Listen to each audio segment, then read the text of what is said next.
નમસ્કાર દર્શક મિત્રો આજે સરસ મજાના મિત્રોને મળવાનું છે. એમની અંદર આપણી સાથે શ્યામ છે, હર્ષાલી છે અને મિત્તલ છે. કેમ છો બધા?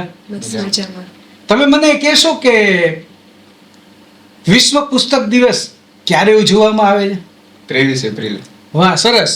વાહ શ્યામ, વાહ. અને હર્ષાલી, એ કહીશ કઈ શા માટે ઉજવવું જોઈએ?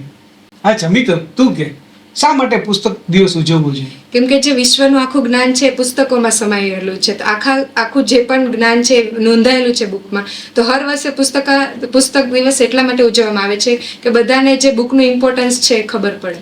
ખૂબ સરસ વાત કરી, બુક્સના ઇમ્પોર્ટન્સની ખબર પડે. તો હર્ષાલી પાસે પાછા જઈએ. હર્ષાલી, એ મને કહે કે ગૂગલ જે છે એની પાસે જ્ઞાન ક્યાંથી આવ્યું?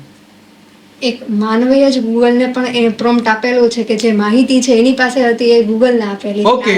એ જ માણસ ફરીથી એ ગૂગલ. ઓકે, તો તમે એવું માનો છો ને કે ગૂગલ પાસે જે કંઈ પણ નોલેજ છે એ નોલેજ માણસોએ બુક્સમાંથી એમાં આપેલું છે. એટલે કે બુક્સનું નોલેજ જે છે ને એ ગૂગલે ભેગું કર્યું છે અને એ આપણને માન આપે છે. એટલે એ બધા જવાબ આપે છે. તો શું એવું માની શકાય વિદ્યાર્થી જીવનમાં તમે છો તો એવું થઈ શકે કે બધી વસ્તુ જે છે ગૂગલ આધારિત જ આપણે એના સવાલ જવાબ આતે હોઈ શકે ને એ જ ગૂગલ જ સાચું હોઈ શકે? ના, ગૂગલમાંથી આપણને માહિતી મળે તે 100% સાચી હોય જરૂરી નથી, પણ જે પુસ્તકમાં જે લખાયેલું હોય છે તો તે પોતાના જે વ્યક્તિ હોય તો તેના જે એક્સપિરિયન્સ હોય છે, 100% જે સાચી માહિતી હોય છે તે જ પુસ્તકમાં જોવા મળે છે. અચ્છા, ગૂગલ ઉપર વિશ્વાસ કરવો જોઈએ પણ પુસ્તક ઉપર 100% કરવો જોઈએ, એવું જ ને?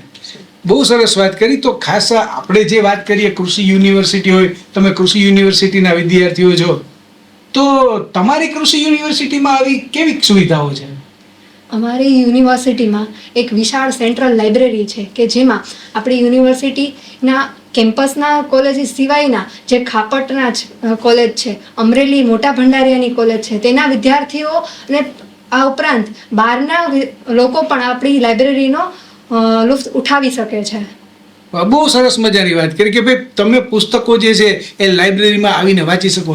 એમાં કઈ મિતાલી આધુનિકતા છે ખરી તમારી યુનિવર્સિટીની લાઇબ્રેરી? હા, એમાં લાઇબ્રેરી છે જેનો લોકો જે માસ્ટર્સ ને PhD ના રિસર્ચ માટે છે ખૂબ જ સારી રીતે ઉપયોગ કરતા હોય છે. કેવી સરસ મજાની વાત છે મિત્રો. જેવી રીતે ટેકનોલોજી આગળ વધે છે, જેવી રીતે આ બધું વિશ્વ આગળ વધી રહ્યું છે ને, એ જ રીતે આપણા પુસ્તકાલયો જે છે ને એ પણ પુસ્તકાથી એની ભરમાર વધી રહી છે.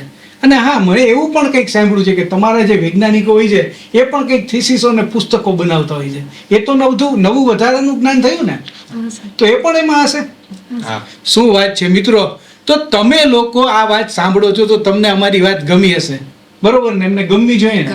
શું કામ એને આપણી વાત ગમવી જોઈએ? તમે જ કહો ભાઈ, પેલા શ્યામ તું કે. કારણ કે જે પુસ્તકો છે એ જ્ઞાનનું ભંડાર છે અને આ આધુનિક સમયમાં આપણે જે પુસ્તકાલયનો ઉપયોગ કરીએ તો તે આપણની વાંચન શક્તિ, વિચાર શક્તિ અને કલ્પના શક્તિનો વધારો કરે છે. તો 100% આપણે એનો ઉપયોગ કરવો જોઈએ. જોયું ને? તો હવે હર્ષાલી પણ તમને કંઈક કહેશે. આજે આપણા પુસ્તકોનું ઘણું બધું મહત્વ જોયું. આ ઉપરાંત યુનિવર્સિટીની સુવિધાઓ કે જે વિદ્યાર્થીઓને પુસ્તકોનું મહત્વ સમજાવવા માટે લાઇબ્રેરી જેવું ઉદાહરણ પૂરું પાડે છે એ પણ જોયું. તો શું કામ એને પુસ્તકોથી દૂર ભાગવું? અચ્છા, પુસ્તકોથી દૂર ભાગવાની જરૂર નથી, પણ તમને ખ્યાલ હોય તો પેલા કોલેજમાં જતા ને ત્યારે પુસ્તકોને આ રીતે લઈ જતા, હે ને? તો આપણે પુસ્તકોને આપણા દિલની નજીક રાખવાના છે, પુસ્તકોને એ રીતે આપણે સમજવાના છે ને વાંચવાના છે. તારું શું કહેવાનું છે મિત્ર? વિદ્યાર્થી જીવનમાં પુસ્તકોનું કહું ને તો બહુ જ મહત્વનું છે. વિદ્યાર્થી જીવનમાં જે પુસ્તક છે ને એક શિલ્પકારનું કામ કરે છે. અમે અત્યારે જે અભ્યાસ કરીએ છીએ તે અમે રેગ્યુલર લાઇબ્રેરીની વિઝિટ આતે કરતા હોઈએ છીએ. એમ તો ત્યાં જે એન્વાયરમેન્ટ મળે છે ને વાંચવા માટે આતે એ અમે ઘરે કે ત્યાં બીજી જગ્યાએ વાંચી શકતા નથી. તો વિદ્યાર્થી કાળ આજે એવો છે કે જ્યાં લાઇબ્રેરીનું ખૂબ જ મહત્વ છે. ઓકે મિત્રો, પુસ્તકની સાથે સાથે લાઇબ્રેરીનું પણ મહત્વ મિતાલી આપણને જણાવ્યું. તમે પુસ્તક લઈને તમારા ઘરમાં કોઈ પણ ખૂણા ઉપર બેસો, સેટી ઉપર બેસો કે પછી સૂતા કે ચાલતા કે ગમે તેમ વાંચો, પણ ડિસિપ્લિન બહુ જરૂરી છે.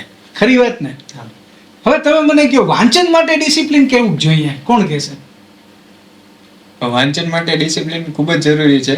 કારણ કે આપણું મન જો એક જગ્યાએ એકાગ્રતાથી આપણે ના વાંચીએ, એક જગ્યાએ જો મન સ્થિર ન હોય તો આપણે 10 કલાક વાંચીએ, 12 કલાક વાંચીએ, પણ એનાથી કશો ફેર પડે નહીં. જો તમે એક જ સરખી રીતે તમે 2 થી 3 કલાક વાંચેલું હોય તો તમારા મનમાં જે જ્ઞાન સ્થિર થાય છે તે ટકી રહે છે અને કાયમી ટકાઉપણું છે આપણા જીવનમાં જરૂરી છે.